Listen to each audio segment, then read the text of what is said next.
7 अगस्त 2026 शुक्रवार का दिन सुबह के करीब 10 बजे थे। बैंकॉक के बाहरी इलाके में मौजूद एक स्कूल में क्लासेस चल रही थी। करीब 3000 छात्र रोज की तरह अपनी क्लास में बैठे थे। तभी अचानक बाहर से पटाखों जैसी आवाजें सुनाई देती हैं।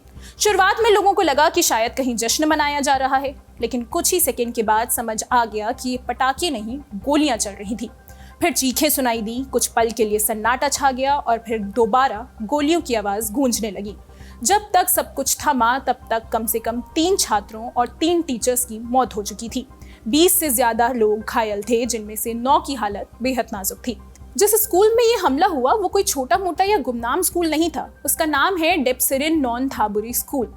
ये बैंकॉक के बेंगकुआई जिले में एक व्यस्त हाईवे के किनारे मौजूद है। थाईलैंड का जाना माना सेकेंडरी स्कूल इसे कहा जाता है। यहाँ करीब 3100 छात्र पढ़ते हैं। लगभग 147 टीचर यहाँ पढ़ाते हैं। हमलावर भी इसी स्कूल का 14 साल का एक छात्र है जो 9वीं कक्षा में पढ़ता है। स्कूल पहुंचने से पहले ही वो अपने घर पर अपने दादा दादी की हत्या कर चुका था। जिस बंदूक से उसने गोलियां चलाई वो भी उसके दादाजी की ही थी। एक चश्मदीद ने बताया कि गोलियों के दौरान बच्चे क्लासरूम के अंदर और टेबल के नीचे छिप गए थे। आरोपी ने पहले 26 राउंड और फिर 34 राउंड फायरिंग की। सबकी हत्या करने के बाद आरोपी ने खुद को भी गोली मार ली। हॉस्पिटल ले जाते समय उसकी मौत हो गई। स्कूल के एक इमरजेंसी वर्कर ने न्यूज एजेंसी रॉयटर्स को बताया कि गोली की आखिरी आवाज सुनने के बाद उन्हें ट्रीटमेंट के लिए बुलाया गया। पहुंचे तो देखा कि आरोपी छात्र खुद को सिर पर गोली मार चुका था और बेसुध पड़ा था। उस वक्त उसकी पल्स चल रही थी, इसलिए उसे CPR दिया गया, लेकिन अंत में उसे बचाया नहीं जा सका। स्कूल के कुछ छात्रों ने पूरी आपबीती और घटना का भयावह मंजर कैमरे पर बयां किया। सुनते हैं उन्होंने क्या बताया। मैं अभी भी सदमे में हूँ। शुरू में मुझे यकीन ही नहीं हुआ कि टीचर गुजर गई हैं, क्योंकि वो बहुत अच्छी इंसान थी। मुझे लगा कि अगर उनका सामना शूटर से हुआ होता तो शायद वो उसे समझा सकती थी। मैंने कभी नहीं सोचा था कि वो बच्चा सच में उन्हें गोली मार देगा। टीचर वाकई बहुत अच्छी थी, हमेशा दूसरों की मदद के लिए तैयार रहती थी। इसलिए मैं समझ नहीं पा रहा था कि ऐसा कैसे हो सकता है। सच कहूँ तो मुझे अंदाजा भी नहीं था कि ऐसा कुछ हो सकता है। शुरू मुझे उम्मीद थी कि टीचर बच जाएंगी, लेकिन अब वो नहीं रहीं। मुझे बहुत दुख है। लोग क्लासरूम में छिप गए तो उसके कुछ ही देर बाद मुझे गोलियों की आवाज़ सुनाई दी। कई गोलियां चली, ऐसा लगा जैसे ऊपर वाली मंजिल से चली हूँ। मुझे लोगों के भागने की आवाज़ भी सुनाई दी। मैं काफ़ी देर तक वैसे ही इंतज़ार करती रही और हालात शांत नहीं हो रहे थे। फिलहाल जांच चल रही है कि आरोपी छात्र ने ये सब क्यों किया और कैसे किया। आरोपी के करीबी दोस्तों ने पुलिस को बताया कि वो पढ़ाई लिखाई को लेकर स्ट्रेस में था।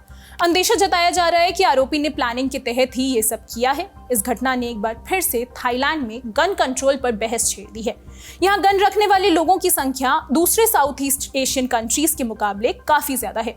स्विट्जरलैंड के स्मॉल आर्म्स सर्वे ने 2017 में बताया था कि थाईलैंड में आम लोगों के पास 1 करोड़ 3 लाख से भी ज्यादा बंदूकें हैं। यानी वहां की आबादी के हिसाब से 100 लोगों पर लगभग 15 बंदूकें हैं।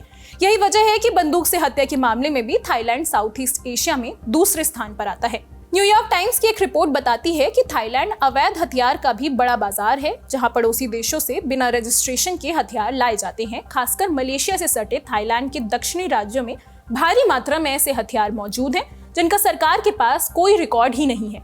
इन इलाकों में कई विद्रोही गुट सालों से सिक्योरिटी फोर्सेस से लड़ते आ रहे हैं। चलती गाड़ियों से गोलीबारी, चेक पोस्ट पर घात लगाकर हमला और शॉपिंग मॉल, होटलों जैसे भीड़ भाड़ वाले इलाकों में गोलीबारी जैसी घटनाओं को भी अंजाम देते हैं। अब ऐसा भी नहीं है कि थाईलैंड में हथियार से जुड़े नियम कमजोर हैं।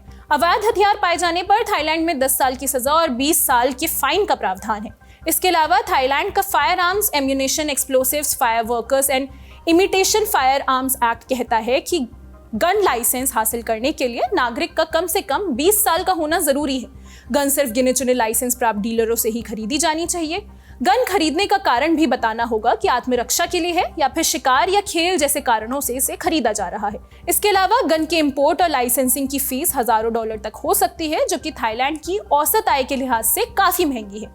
इन सब के अलावा थाईलैंड में किसी और भी गन का लाइसेंस देने से पहले उसका बाकायदा बैकग्राउंड चेक किया जाता है। उसकी इनकम और क्रिमिनल हिस्ट्री देखी जाती है। इसके बाद उचित कारण पाए जाने पर ही लाइसेंस मिलता है। लेकिन इसके बावजूद वहां गन्स बड़ी संख्या में हैं और ये वहां के समाज के साथ साथ सरकार के लिए भी बड़ी समस्या बन गई है। स्कूल में शूटिंग की घटना के बाद थाईलैंड के प्रधानमंत्री अनुतिन चरणविराकुल ने कहा कि वो पुलिस चीफ के साथ गन कंट्रोल पर चर्चा करेंगे, लेकिन इसकी कोशिशें पहले भी हुई थी लेकिन कोई ठोस नतीजा नहीं निकला। थाईलैंड में पब्लिक प्लेसेस पर फायरिंग की ये कोई पहली घटना नहीं है। पिछले 5-6 सालों में कम से कम 6 ऐसी घटनाएं हो चुकी हैं। फरवरी 2026 में हैट याई शहर में एक स्कूल वर्कर ने फायरिंग की थी जिसमें एक महिला टीचर की मौत हो गई थी। जुलाई 2025 में बैंकॉक के एक मार्केट में एक शूटर ने सिक्योरिटी गार्ड और एक वेंडर समेत 5 लोगों की हत्या कर दी थी, फिर खुद को भी गोली मार ली थी। अक्टूबर 2023 में बैंकॉक के एक शॉपिंग सेंटर में 14 साल के लड़के ने 2 लोगों की गोली मारकर हत्या कर दी थी। 5 लोग इसमें घायल हुए थे। उसने एक ऐसी मॉडिफाइड गन का इस्तेमाल किया था जो असल में बिना गोली वाली थी। इससे पहले अक्टूबर 2022 में एक पूर्व पुलिसकर्मी ने कई जगहों पर बंदूक और चाकू से हमला कर दिया था। 3 घंटे तक चले इस हमले में 36 लोगों की मौत हो गई थी, जिनमें से 22 बच्चे भी शामिल थे। उन बच्चों को एक डे केयर सेंटर में सोते समय मार दिया गया था। हाल के समय में थाईलैंड में किसी व्यक्ति द्वारा किया गया ये सबसे बड़ा हत्याकांड था। इसी तरह थाईलैंड में ढेरों ऐसे मामले हैं जहां मास शूटिंग में मासूम लोगों की जानें गई हैं। ये घटनाएं बताती हैं कि समस्या कितनी बड़ी है। थाईलैंड की इकोनॉमी का बड़ा हिस्सा टूरिज्म पर टिका है। ऐसे में इस तरह की घटनाएं वहां के टूरिज्म पर भी असर डाल सकती हैं। भारतीय टूरिस्ट भी बड़ी संख्या में थाईलैंड जाते हैं। अकेले 2025 में ही तकरीबन 25 लाख भारतीय वहां घूमने के लिए गए थे। इसके अलावा लगभग 1.5 से 2 लाख भारतीय मूल के लोग थाईलैंड में रहते भी हैं। अगर सरकार को इन टूरिस्ट और वहां के नागरिकों की सुरक्षा सुनिश्चित करनी है तो हथियारों की समस्या को सुलझाना पड़ेगा।